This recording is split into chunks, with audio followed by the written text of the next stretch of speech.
Olá pessoal, tudo bem? Me chamo Henrique Eduardo Souza. Hoje é um vídeo diferente, a gente vai falar um pouquinho sobre a segunda parte de orientação a objeto. E esse tem bastante apelo para aqueles caras que são júniors, são plenos e ainda vão ter bastante dificuldade nessa parte da programação orientada a objeto. Se você se identifica com isso, me marca aqui nos comentários e avise sua dúvida, que a gente vai estar tentando fazer aqui uma tiração de dúvidas sobre programação orientada a objetos. E é isso, galera. Se você tem um amigo que é pleno, júnior, pleno e sênior como desenvolvimento, e principalmente não só em C#, tá? Mas em Java, em outras linguagens que trabalhem com orientação a objetos, marque ele aqui e passe esse vídeo aqui, o anterior, que a gente falou de encapsulamento, e esse principalmente a gente vai abordar temas muito sensíveis ali no modelo de programação orientada a objetos. Beleza? Se você está curtindo o nosso trabalho, deixa seu like, segue o canal e bora para mais um vídeo.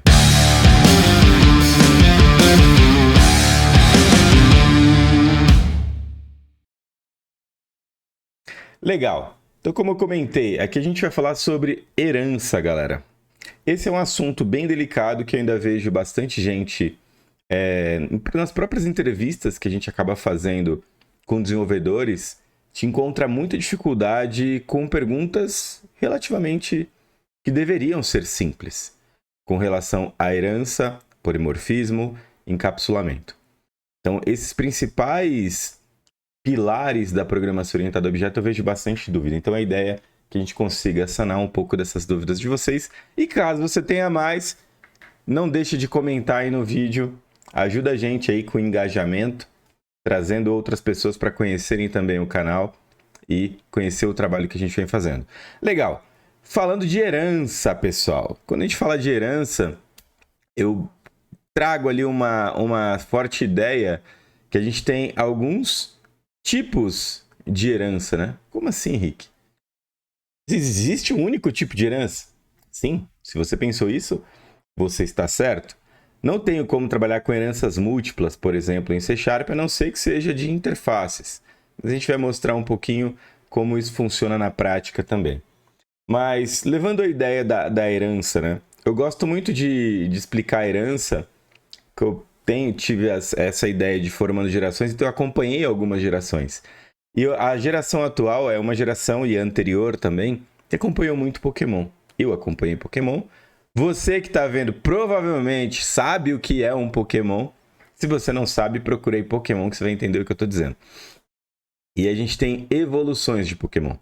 Então, pensando que a classe base do Pokémon podia ser um Pokémon, qualquer tipo, é o tipo Pokémon, não é o tipo empregado, né? É o tipo Pokémon. E aí você tem cada uma especialidade de um Pokémon. E aí tem a herança do Pokémon, que é a evolução daquele outro Pokémon. Entendi nada, Henrique. Legal, você não entendeu nada, tudo bem. Mas imagina o seguinte, o primeiro nível de Pokémon seria um Charmander, beleza?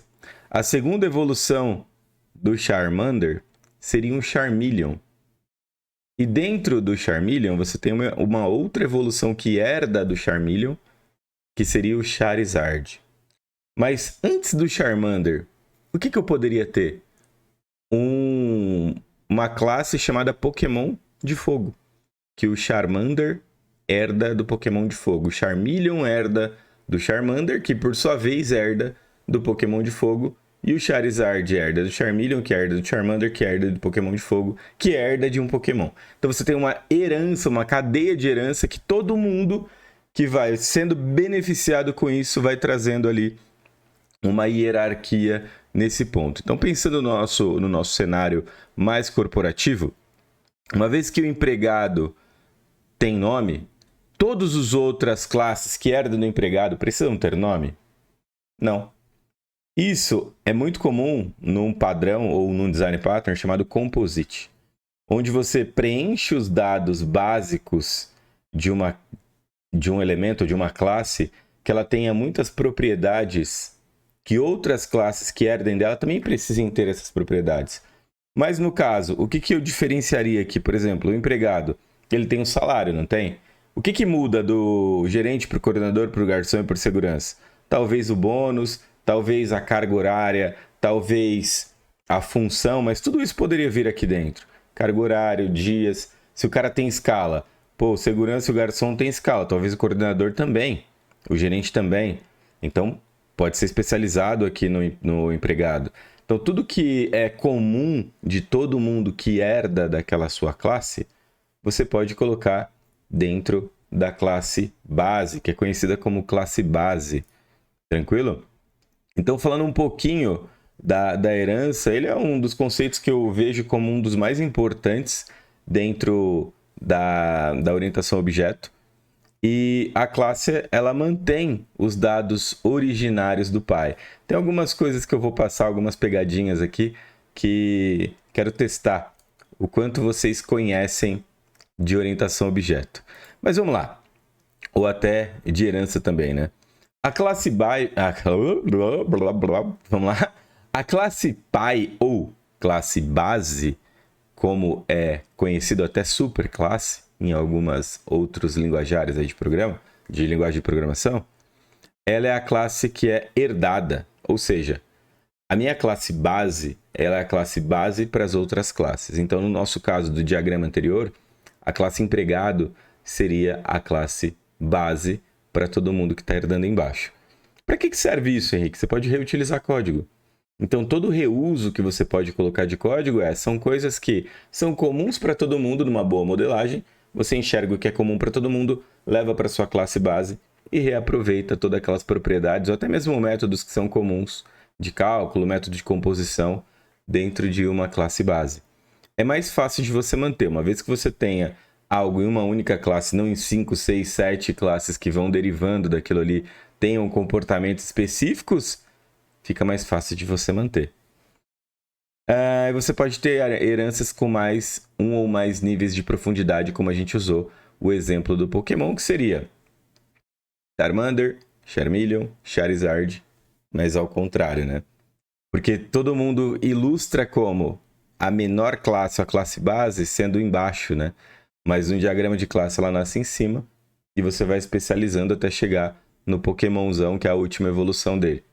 E aí você pode ter comportamentos polimórficos para que você modifique, por exemplo, do Charizard, a cor dele, ou até mesmo os ataques que esse cara tem. Todos os ataques podem ser modificados para cada uma das evoluções, porque podem ser que ataques que o Charmander tenha, o Charmeleon não tenha, e pode ser o contrário. O Charmeleon tem alguns ataques que o Charmander não tem. Então pode ser coisa desse tipo que você especializou a classe para a classe de cima. Legal. Criando uma base de um tipo de derivado. Como é que funcionaria isso, né? Eu crio minha classe base e da classe base eu herdo. É herança em C# 2 pontinhos, pessoal. Simplesmente eu herdei. Então, no nosso caso aqui, eu criei minha classe base empregado e o gerente herda do empregado. Então, isso fica muito simples quando a gente coloca no modelo de classes, você consegue enxergar diretamente quem são as suas heranças diretas, né? No Java você tem o inherit, que em vez de 2 pontos você escreve. Eu acho mais complexo, mas enfim, é ponto de vista. Já outro ponto importante aqui, ó. O que eu tenho? Dentro da minha classe gerente, eu posso mostrar os dados que foram preenchidos na classe empregado. Tranquilamente. E eu também consigo executar métodos que foram definidos na minha classe base. Então, tudo que eu preenchi na herança do empregado, eu sou obrigado a repassar ou compartilhar com quem está me herdando. Então, no momento que eu herdo algo, fica todo o comportamento ali compartilhado. Mas isso depende. Depende do que, Henrique? Depende de qual modificador você está usando. Eu tenho aqui público, privado e protected. E eu também tenho um internal. O internal é só para quem me herda diretamente. Eu consigo usar. E quem está no mesmo assembly. Como assim no mesmo assembly? No mesmo conjunto de namespaces, o internal eu consigo reutilizar também. Complexo. Eu vou mostrar isso na prática, fica mais claro. Mas o protected, se eu tenho uma herança direta, por exemplo, empregado, gerente e empregado. O gerente tem uma implementação do empregado. No empregado eu tenho um método de protected. O gerente consegue acessar esse cara. Por sua vez, o que está privado, só o que está dentro da classe onde está assinado como privado, tem acesso a utilizar aquele método ou propriedade. Já no caso do público, todo mundo tem acesso ao público. E é isso, galera. Então, por exemplo, eu tenho aqui o private nome. Quando eu desse um console writeline no empregado, nome, não funcionaria. Mas se eu trabalhasse com protected, uma vez que eu estou herdando, eu conseguiria trabalhar com esse cara tranquilamente. Então a ideia agora é, vamos clonar o nosso repositório de novo? Eu geralmente estou sempre atualizando ele, né? Então, clonem o nosso repositório. Eu vou colocar o link aqui no vídeo para vocês verem. Vamos abrir aqui. Papapá. Show. Abriu o Visual Studio Code, vamos criar uma pasta aqui, ó. New folder, demo, vídeo, traço 20. Legal.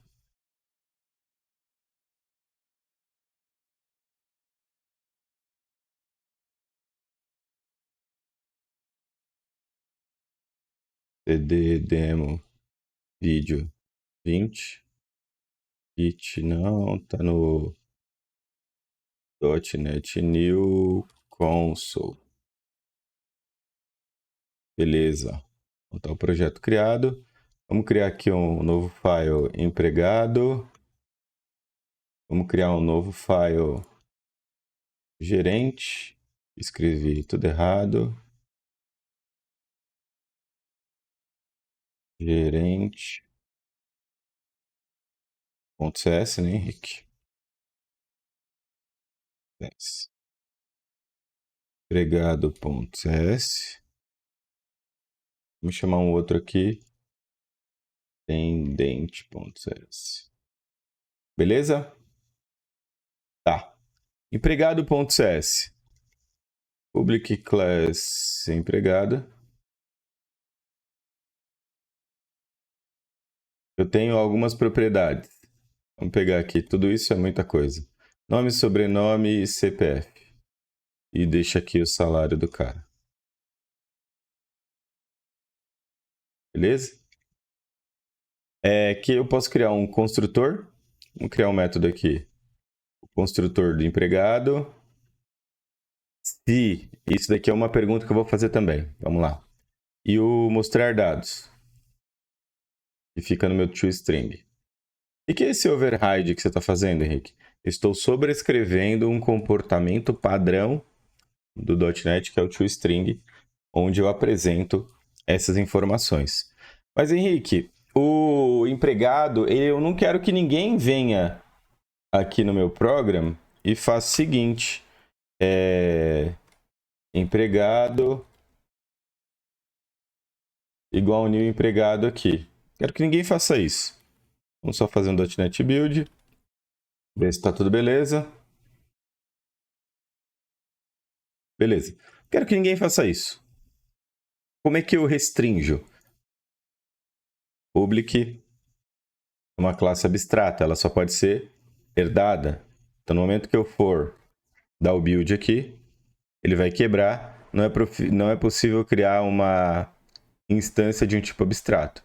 Então, eu restringo quem iria, no caso, fazer alguma configuração ou instanciar esse objeto, já não consegue mais, beleza?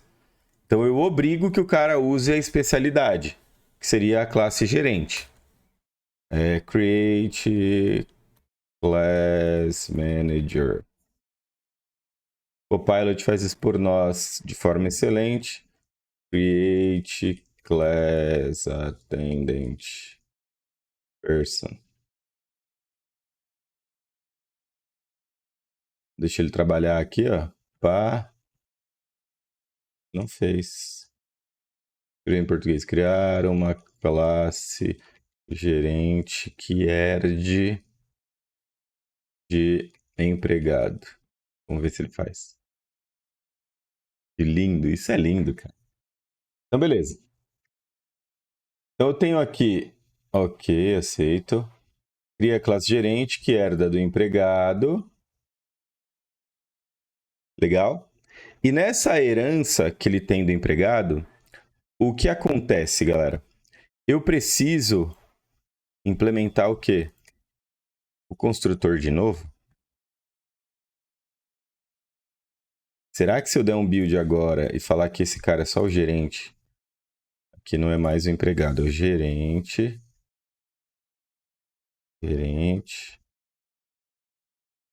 e o gerente, e tentar dar um build de novo aqui, ele vai reclamar.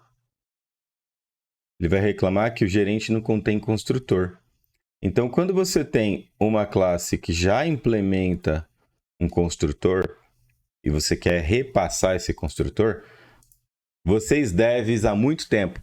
Responde aí no chat se você já sabia ou não sabia dessa técnica. Então, por exemplo, eu vou ter que ter o mesmo construtor aqui.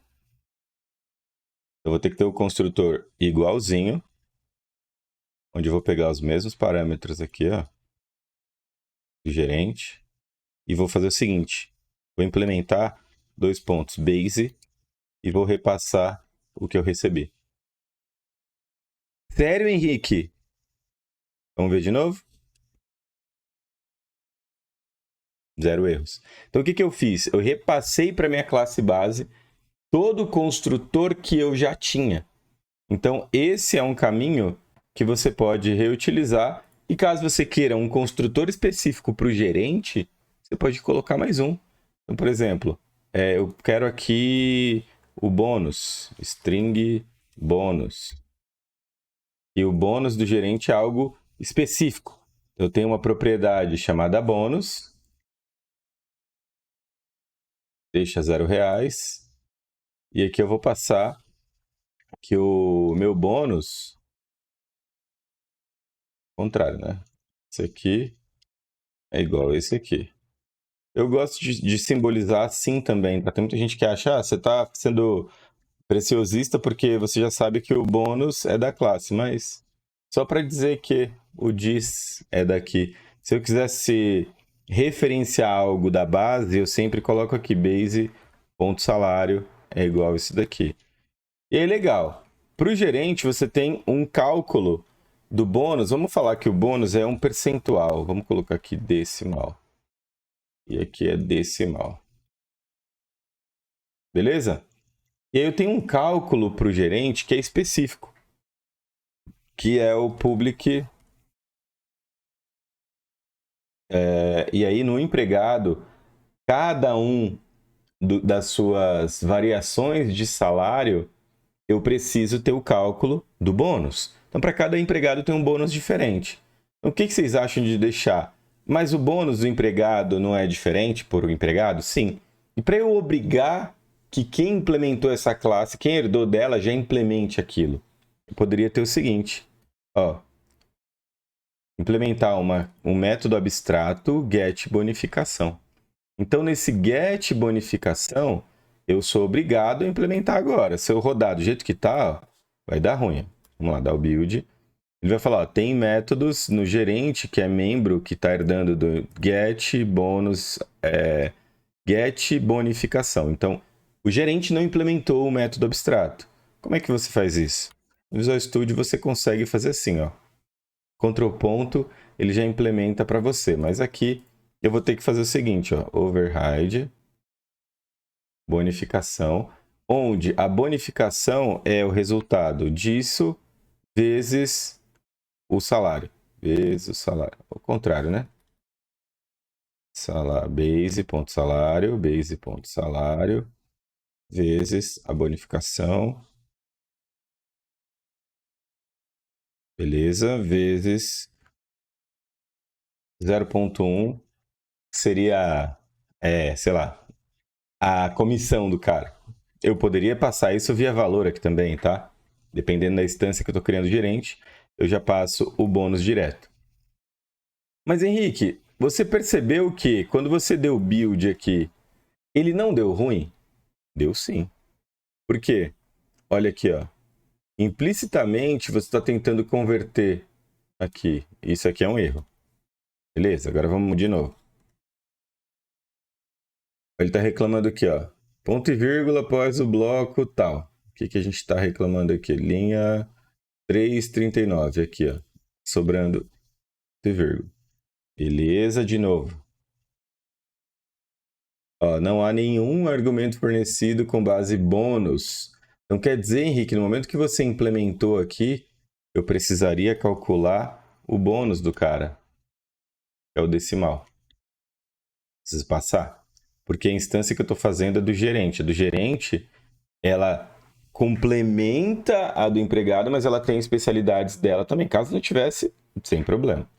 Mas eu preciso contemplar todos os parâmetros que são obrigatórios. Beleza, implementei aqui. Agora, se você der o build, teoricamente, tem só um erro, empregado não contém definição de salário, que o S deve estar maiúsculo. E deve estar com acento, será? Eita. Bora ver no empregado. Salário está maiúsculo, sem acento. Boa. Então vamos de novo. Ele está reclamando aqui, ó, do operador vezes, no tipo string. O salário está string, será, galera? Ó, tá string. Então o salário deve ser aqui um decimal. E aqui também, ó, decimal.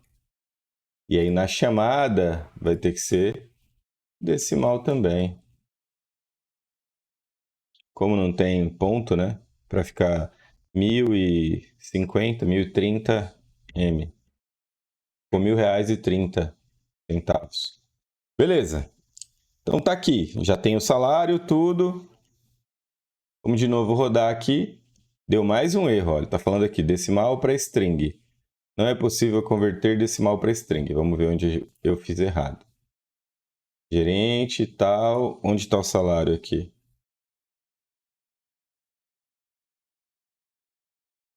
Converter string para decimal. Ah, tá aqui, ó. Decimal. Tá no gerente. Beleza. Tudo compilado. E aí, se eu quisesse olhar o bônus do empregado, a bonificação do cara, e vou escrever console. Na verdade, só fazer assim, né, Henrique? Ó. Empregado.toString, ele já faria isso para nós, mas eu preciso do bônus. Eu não tenho. Eu teria que colocar isso aqui depois, né? Tenho todos os dados do empregado e um console ou um gerente.toString também. É legal, né? A gente pode ter aqui dentro do gerente ter o toString dele. E a gente faz assim, ó. Olha que maneiro, galera. Dentro do toString que eu tenho do empregado, ao invés de fazer um console writeLine, eu estou dando um return, certo? De uma string. E aqui eu vou fazer o seguinte, ó. Vou fazer o string return ou result. É o base toString para ele complementar. Eu venho aqui console.writeLine result e mais o bônus do cara que eu vou complementar na linha de baixo. Console line, o bônus do cara. Fazer uma interpolação simples aqui.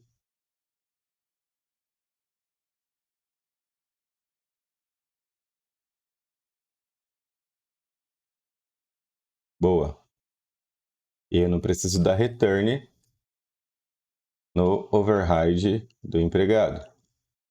Henrique, pode ser override public? Pode, pessoal. Tanto que se você olhar aqui, está public override. Aqui se deixasse override public, vamos buildar? Ele está falando gerente, caminhos, retornam tal. Não está retornando nada. Deve ser void, né? Boa. Está falando que para eu sobrescrever o override, eu teria que ter um string.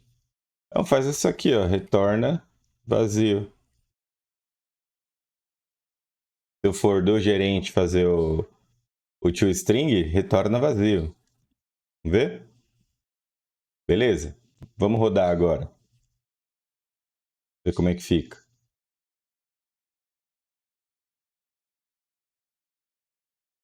Olha Olha lá, o nome João Silva, tal, salário tal. O bônus tinha que colocar depois, né, seu Henrique? E não é o bônus, é o get bonificação. Get bonificação. Beleza. Vai lá. Run.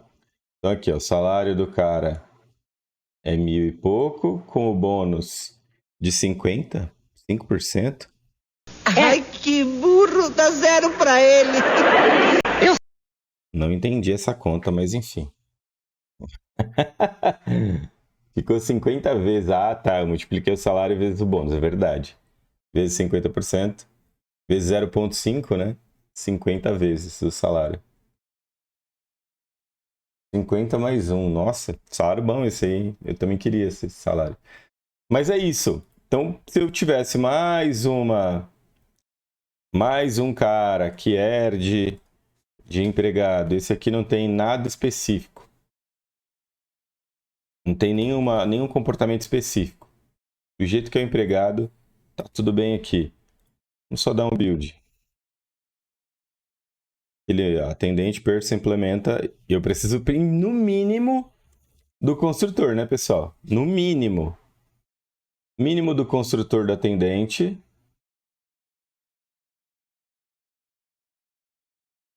Vamos deixar aqui o atendente como atendente mesmo, mudar o nome da classe, tá? E herdar o que a gente tem aqui de comportamento e repassar para o base. Putz, Henrique, eu não fazia assim, cara. Eu fazia assim, ó, base, ponto, salário, e eu repassava aqui embaixo. Não sabia que dava para passar assim. Se você não sabia que dava para passar assim, comenta aqui embaixo. Então vamos lá.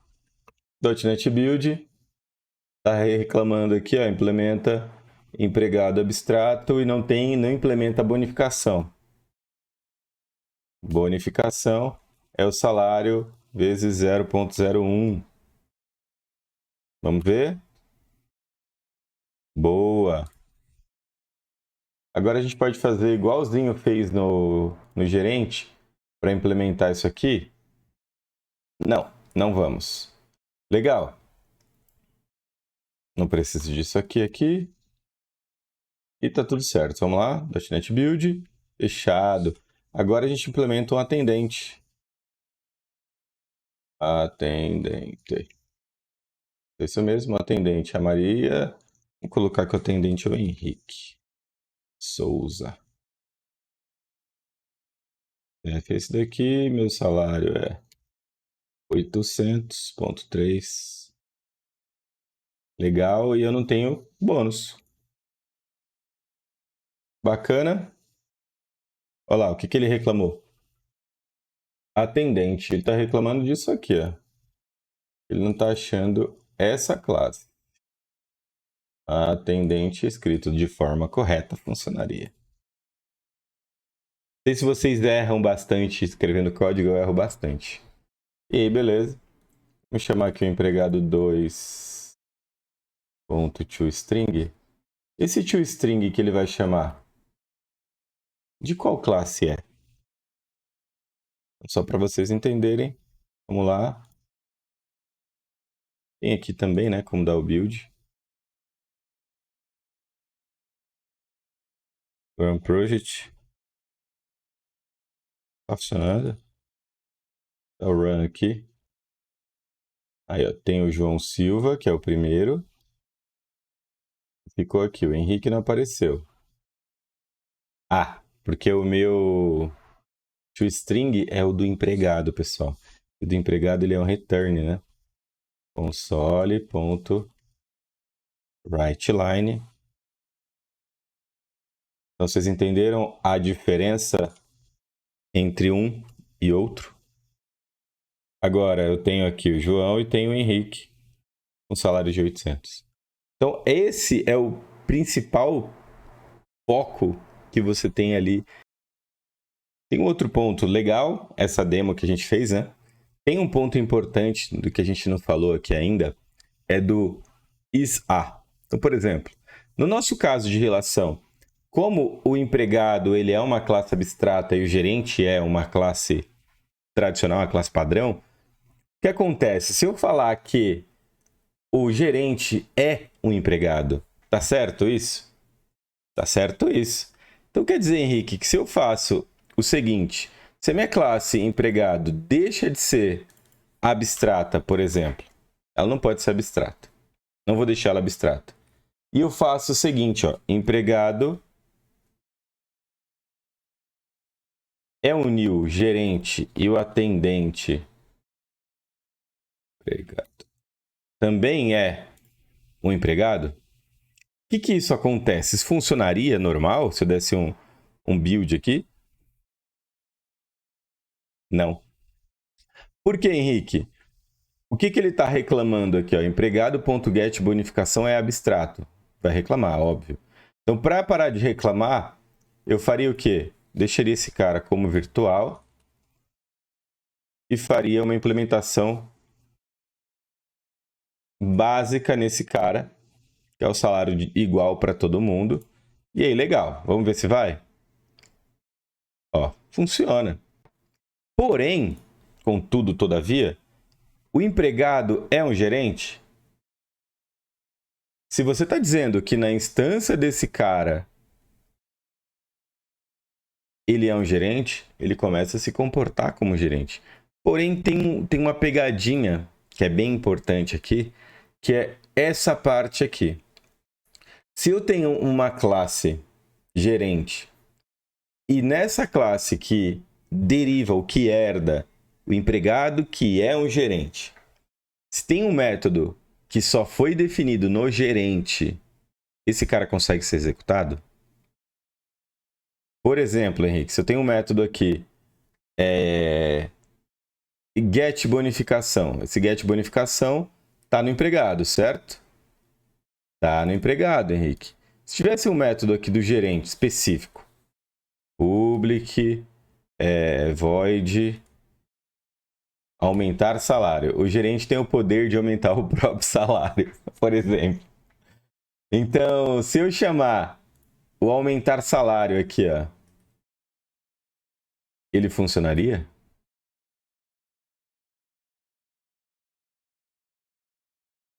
Vai? Façam suas apostas. Não. Ué, mas por quê? Se ele é do tipo gerente. Ele é do tipo gerente. Ele não é o gerente. Isso daqui também é um ponto que eu pego muita gente de calça curta. Então, qual seria a minha pergunta para você nesse cenário? Eu tenho uma classe empregado. Nessa classe empregado eu tenho nome, uma série de propriedades, e eu tenho um gerente que herda de empregado. Porém, o gerente ele tem uma capacidade que os outros empregados não têm, de aumentar o seu próprio salário. Se na implementação desse gerente, eu começo implementando ele empregado, gerente, é igual o new gerente, passo as propriedades do construtor, e vou chamar o empregado por um ponto aumentar salário, isso funcionaria? Muita gente fala que sim. Muita gente fala que sim. Então, tá aí a dica de ouro para vocês, que a maioria dos desenvolvedores erraria essa pergunta. Experimentem isso com os seus colegas de trabalho. Façam exatamente essa implementação onde você tem uma classe, que é a classe base, a sua classe especializada, que tem algo específico na sua classe especializada, implemente como a classe base é igual a nova classe especializada, 80% dos devs pleno e júniors vão falar para você, funcionaria. Eu digo que até mais. Beleza, pessoal? Espero que vocês tenham gostado desse vídeo. Aí teria essa demo aqui que a gente acabou de fazendo antes, né? E é isso, galera.